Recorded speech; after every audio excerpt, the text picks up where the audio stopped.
भयंकर शीतलहर और ओलावृष्टि जो राजस्थान में इन दिनों हो रही है, उसमें किसानों को काफ़ी नुकसान हुआ। राजस्थान सरकार ने तीव्र गति से आदेश जारी करते हुए पहले 17 तारीख को हम चिंतन शिविर के समय में भी जो शीतलहर थी, स्पेशल गिरदावरी के लिए ऑर्डर जारी किया। अभी रात को जैसी स्थिति आई तो हमने रात को अधिकारियों को डायरेक्शन दिया। आज विधानसभा में उस पर 2 बजे करीब जवाब भी होगा। हमने जो फसल बीमा में 72 घंटे के अंदर किसान को ऑनलाइन गिरदावरी अपनी रिपोर्ट देनी होती, उसके लिए भी आह्वान किया। और जो आपदा राहत प्रबंधन में जो जिला कलेक्टर को निर्देश दिए, रात को ही सुबह जल्दी मौके पे पहुंच गए। उदयपुर चित्तौड़ में भी काफ़ी हुई। अभी मेरी जिला कलेक्टर से भी बात हुई, मौके पे बल्लभनगर, सलोम्बर और मावली में बहुत ज़्यादा ओलावृष्टि हुई। वो खुद मौके पे ऊपर है अभी इस समय, और हमने साफ डायरेक्शन जारी कर रखे हैं और रिमाइंडर भी जारी कर दिया अभी कि भाई तुरंत तीव्र गति से किसानों को राहत प्रदान करने के लिए सर्वे की रिपोर्ट तुरंत भेजें, ताकि हम मुख्यमंत्री जी को देकर उस पर उनकी मुआवजा दे सकें।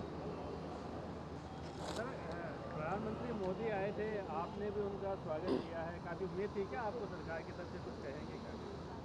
देखो, देवनारायण भगवान का जो देवनारायण जयंती थी, उस मौके पे प्रधानमंत्री जी एक धर्म सभा में आए, लेकिन उम्मीद थी कि पैनोरामा जो पिछली बार अशोक गहलोत जी ने अभी उनको बनाया निर्माण, पिछली बार वसुंधरा जी ने घोषणा की थी लेकिन वो निर्माण नहीं करा पाए। अभी हमने बनवाया पैनोरामा, और इसी तरह देवनारायण पर टिकट जारी किया भारत सरकार ने। कांग्रेस पार्टी यूपीए सरकार थी तब हमने देवनारायण बोर्ड बनाया।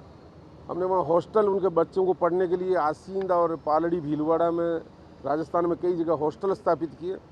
लेकिन प्रधानमंत्री जी से जो उम्मीद थी वो पूरी नहीं कर पाए। अगर वो पूरी करते तो सवाई बहुत बड़ा तीर्थ स्थल है, भोजा पाइका है, पालना का देवरा है। उनको जो लोगों की उम्मीद पर खरा उतरना चाहिए। केवल राजनीतिक मीटिंग हो पाई। उन्होंने कमल के लिए कह दिया, देवनारायण भगवान कमल पे अवतरित हुए, लेकिन भारतीय जनता पार्टी को कह दिया कि हमारा बचपन से ही इनसे, बचपन से कहाँ थी। 80 के बाद भारतीय जनता पार्टी का निर्माण हुआ। पहले जनसंघ थी, पहले उनका चुनाव चिन्ह अलग था, चुनाव चिन्ह, लेकिन केवल राजनीतिक दौरा साबित हुआ।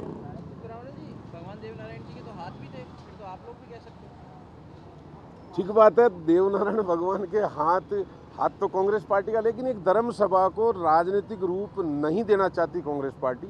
हमेशा कांग्रेस पार्टी सबका साथ, सबको एक साथ लेकर सबका विकास करने की बात करती। सेवा ही धर्म, सेवा ही कर्म। राजस्थान के मुख्यमंत्री जी ने नारा दिया कि वो नारा ही नहीं, सबको साथ लेकर एक सेवा करने का जो मौका दिया। इसलिए भारतीय जनता पार्टी केवल राजनीतिक रूप में धर्म को काम लेना चाहती है। माँ शरमण जी का मैं शब्द याद दिलाऊं, जब उन्होंने कहा था कि साधु संतों से भी कई गुना अच्छी राजनीति है। अगर सही नीति में करें तो राजनीति सर्वधर्म की है, साधु संत एक धर्म का ही कर पाते हैं। ये मैं नहीं कह रहा हूँ, माँ शरमण जी जब भीलवाड़ा चतुर्मास में पधारे थे तो उनके ही स्टेटमेंट में आपको बता रहा हूँ। तो कांग्रेस पार्टी ऐसे पद चिन्हों पर चलती है जो सबको साथ लेकर काम करती है। भारतीय जनता पार्टी का दौरा, प्रधानमंत्री जी का निश्चित रूप से राजनीतिक दौरा साबित हुआ। थैंक यू साहब।